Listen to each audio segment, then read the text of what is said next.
For more analysis, we're joined from Washington by Dr. Dan Rennie, political researcher. Good evening to you, sir. Yes, thank you so much for having me. Good evening. Thank you so much for being with us. And if I may ask you, Trump has consistently positioned himself as the most pro-Israel president in the US history. Now, considering his previous support for the wars in the region, how do you think a second Trump administration might handle future Israeli aggression in Gaza and Lebanon, particularly in terms of diplomatic and military support? Right. Well, thank you so much for the opportunity to be here to talk about these incredibly important issues. The fact is that waking up to a Trump victory is going to be a big surprise and a shock for many, not just here in the United States, but throughout the world. And so when it comes to this longstanding conflict in the war on Gaza, I think that there is going to be some noticeable changes that we're going to see, and we're going to see them here pretty quickly.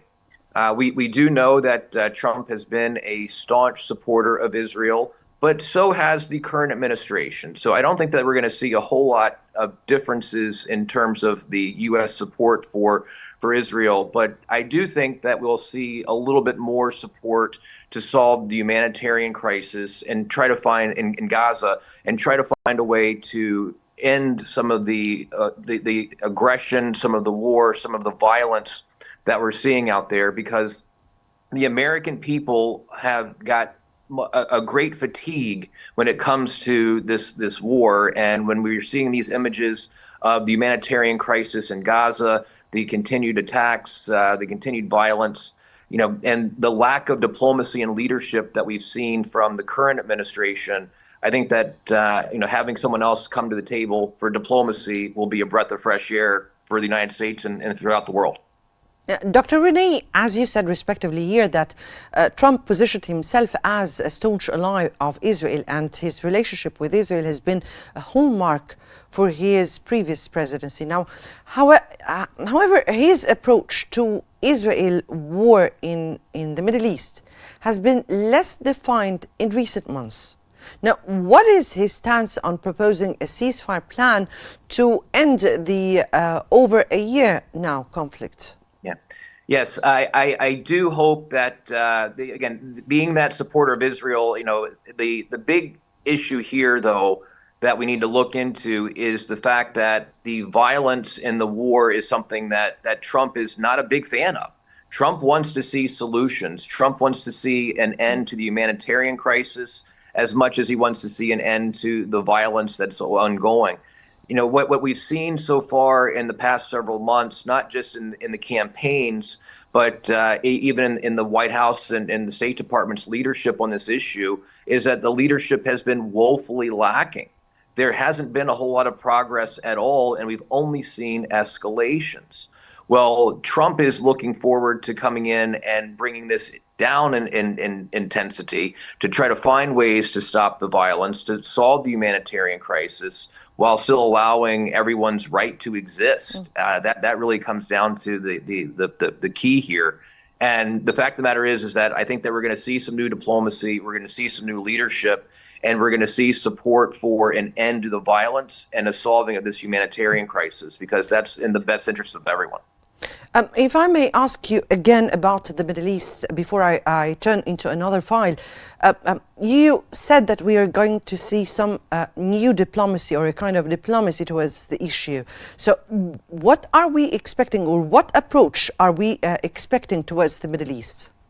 I think we're going to see more pressure for solving these issues of violence and preventing them from happening. So everything from deterring attacks to solving the humanitarian crisis, and instead of escalating the situation, more diplomacy to find ways to de-escalate things. And as much as we want to get toward a ceasefire and figure out ways that we can stop this violence in the region, that's going to be a major challenge for anyone that would be in the White House.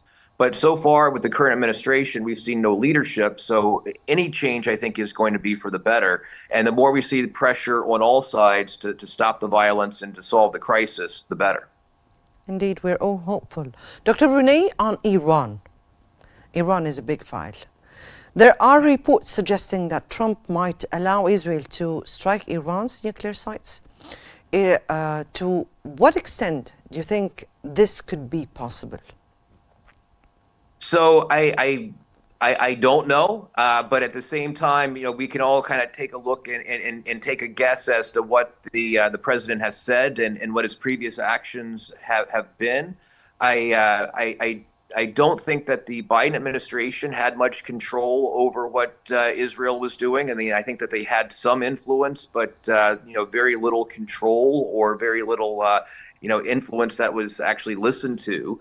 But at the same time, with Trump, I do think that there will probably be more pressure on Iran, the nuclear deal, the financing, those sorts of things that Trump has been very critical of over a long period of time. I think that we're going to see, some renewed pressure and intensity there. Let me here ask you, you spoke about the nuclear pact, which Mr. Trump in his previous term disengaged from this pact.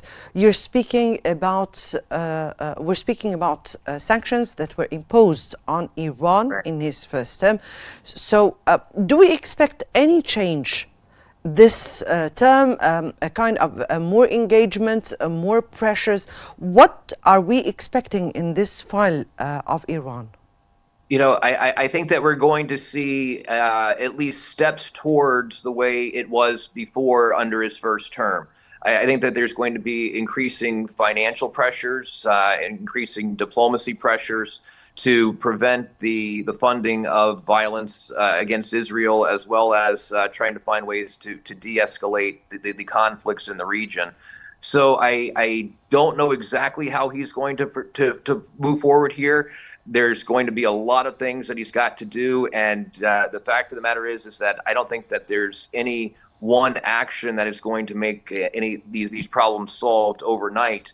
But that said, I do think that we're going to see some stepped up diplomacy, some real leadership, even if it's the things that Iran and Israel may not like it, but at the same time, there needs to be a solution here and a way to bring down the violence, because the American people are tired of it. Right. Turning now to a very crucial file, but in another part of the whole world, and we're speaking here about the Russia-Ukraine or the Russo-Ukraine war.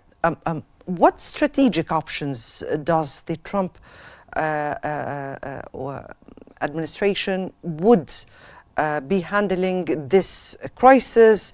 And do you believe Trump's approach could be a game solver here to this situation? And because particularly we're speaking about Europe is very much looking into the new approach towards this crisis. Yes, it is. It is certainly a puzzle. I got to tell you, I don't know why anyone would want the job of the presidency at this point. It is a very difficult job. There's lots of crises out there, and what's very interesting to me is during the campaign, Trump said several times that he would have the Russia-Ukraine situation solved in a week.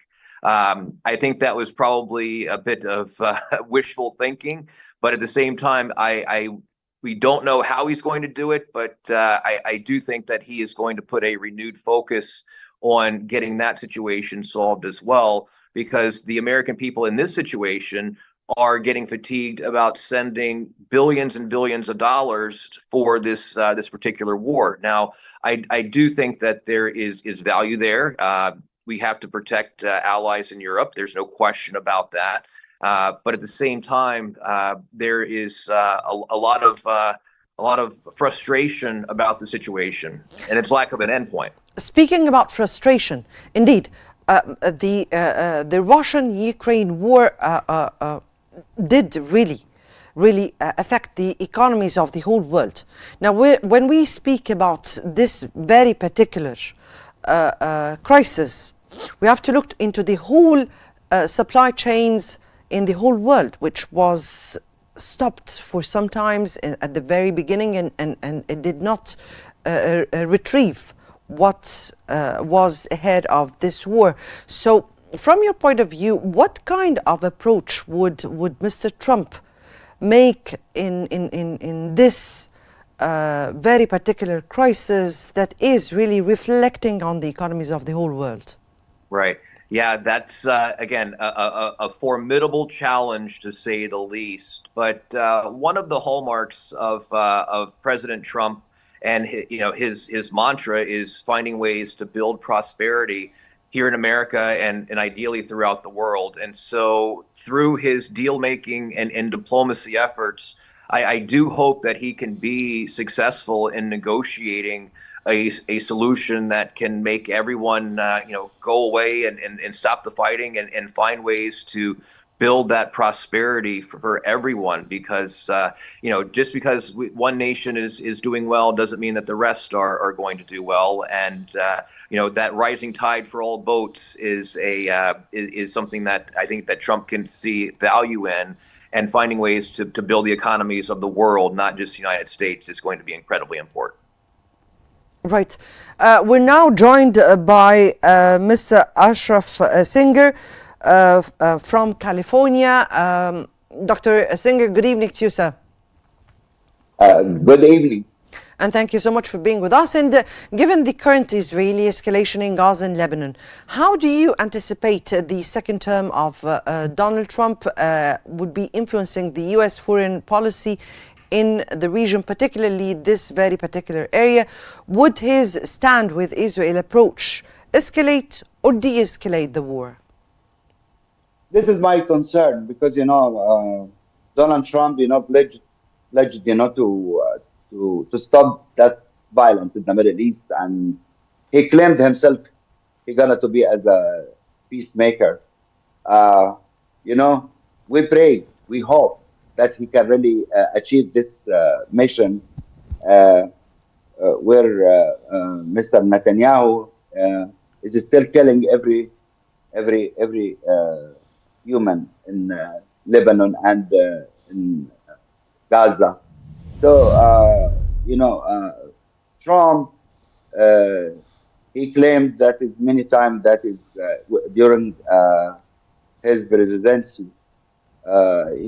He stopped any war, and he didn't really accept any conflict around his foreign policy, or he was making that strong words to different leaders to stop violence and stop conflict. And he repeated that again. That is, he gonna to work hard that to stop the Ukrainian-Russia war, stop the Palestine-Israel conflict. We hope, but unfortunately, what I'm seeing, that the Israel lobby still really playing a crucial role here in the United States, still controlling, the Congress member.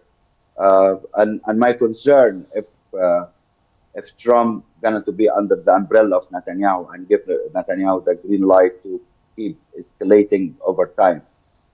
What Trump said for the Arab American in Michigan during his campaign, that he would stop this conflict, and he gave a promise that he's gonna to be a peacemaker. We hope, we pray for this conflict to stop, because it's really now it's awful. It's against the international law, against the every law that you can see something can really create that discipline, that people can really understand what their rights, what their duties. But Netanyahu, what he is doing now is just is giving his justification just to kill the people, not really being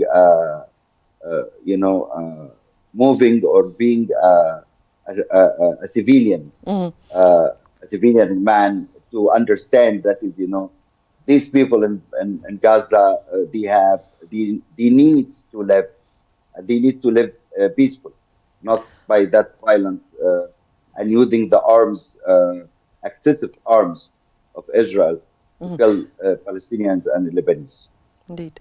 Dr. Singer, also in the Middle East, still with the Middle East and with Trump's return to the White House, what impact do you foresee on the U.S. relations with Iran, especially in light of his history of imposing sanctions and opposing diplomatic engagement?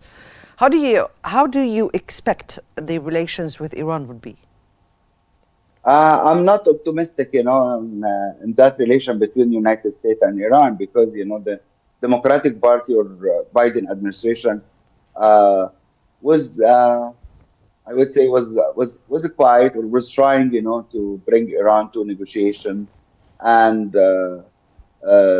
didn't really like to let Iran escalating and improving, that it is power in the Middle East. So this is what the United States was trying, to contain Iran, uh, rather than just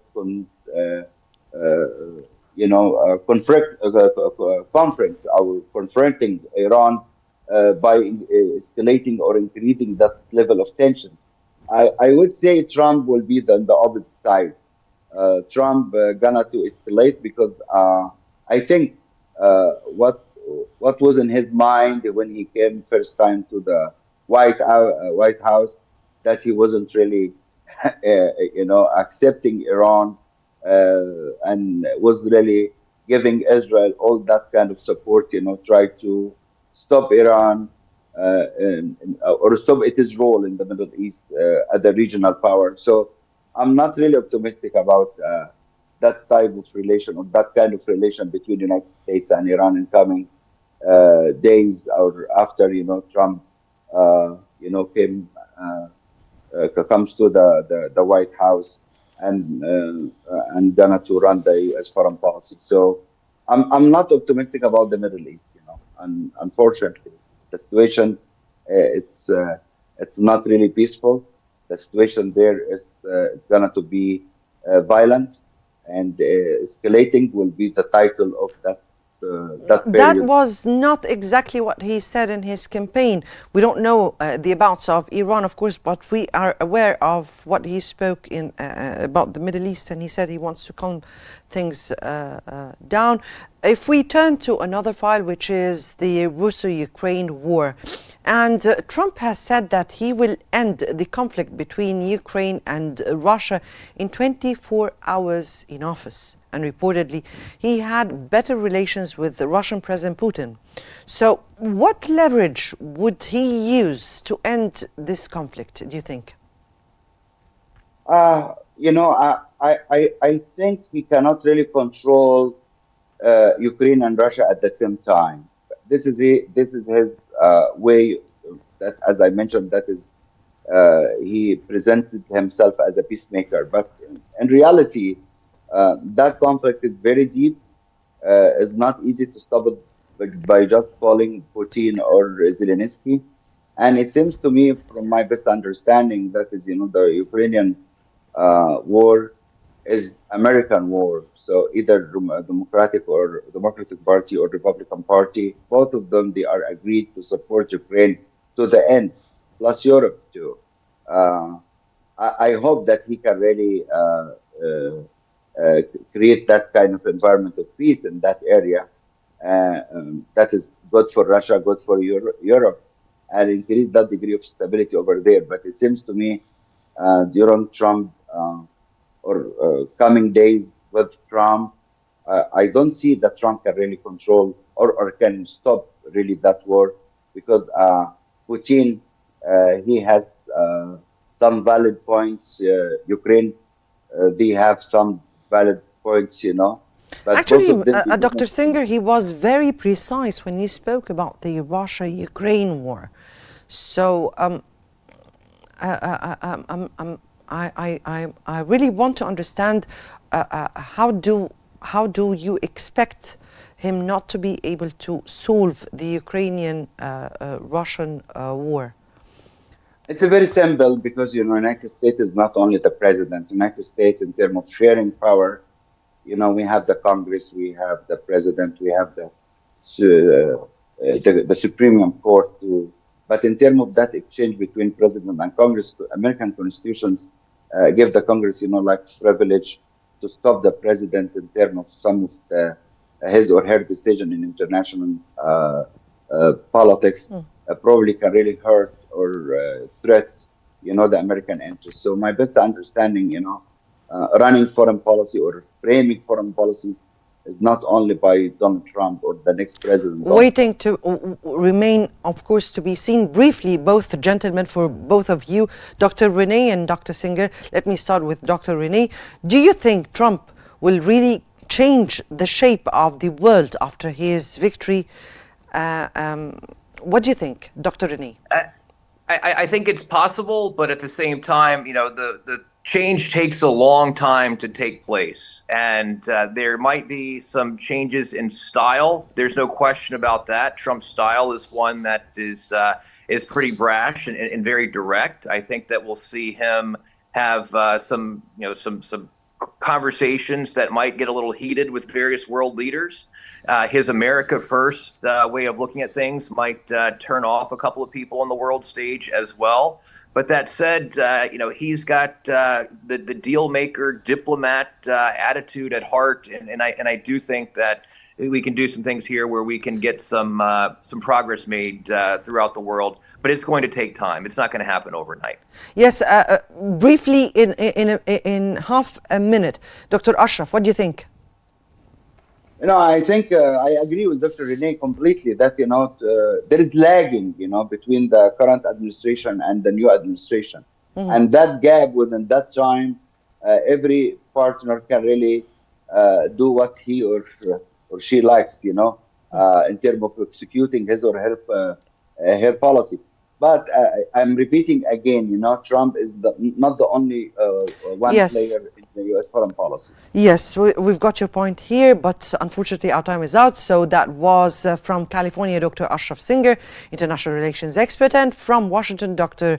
Dan Renee, political researcher. Thank you both, gentlemen, for your insights.